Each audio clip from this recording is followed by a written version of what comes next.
if someone was setting up their own charitable foundation, what would you say some of those challenges might be for them if they were doing it themselves? I mean, we've just alluded to one of them, that kind of follow-up or impact, but what other things would they need to consider if they were setting up their own foundation themselves?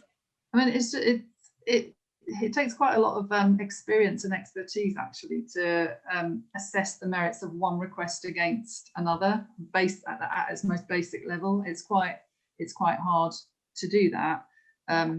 So that might prove quite difficult. And just all the things I was talking about, really, it can be really hard to be reassured on governance, on finance, and on quality. And it takes time to kind of get to the bottom of those things. So, if you've got time, then that would work. But if not, then that would be a real issue.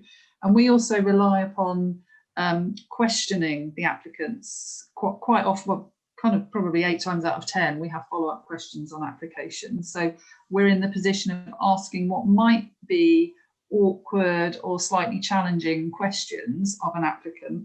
And a fund holder, a donor, might be uncomfortable in that position, might not want that relationship with the organisation they're thinking of funding.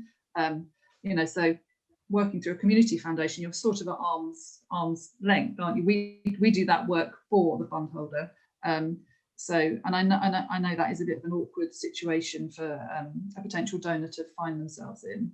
And then, Josephine, the thing about impact, we always go back and ask about the difference made.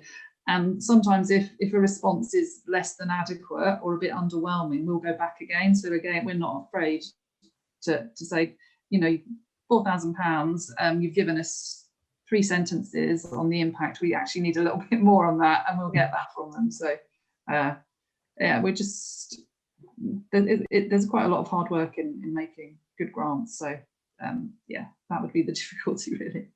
Yeah, and I think speaking to some of the professional advisors that we know, they will kind of say that is a challenge for some of their clients, is that they feel awkward about questioning or probing in the way that we do, because I suppose they want the joy of giving, and they want that lovely relationship, and they want to feel good about the philanthropy, and they want to feel good about the help that they're giving and the difference that they make, but they don't really want that administrative kind of burden of all the other kind of checks and balances, I suppose, that we do, that they just, not even if they had the resources to do it, but just the wherewithal as well, because it is as you say, it's quite a skillful thing to do, and knowledge and experience are the things that allow you and your team to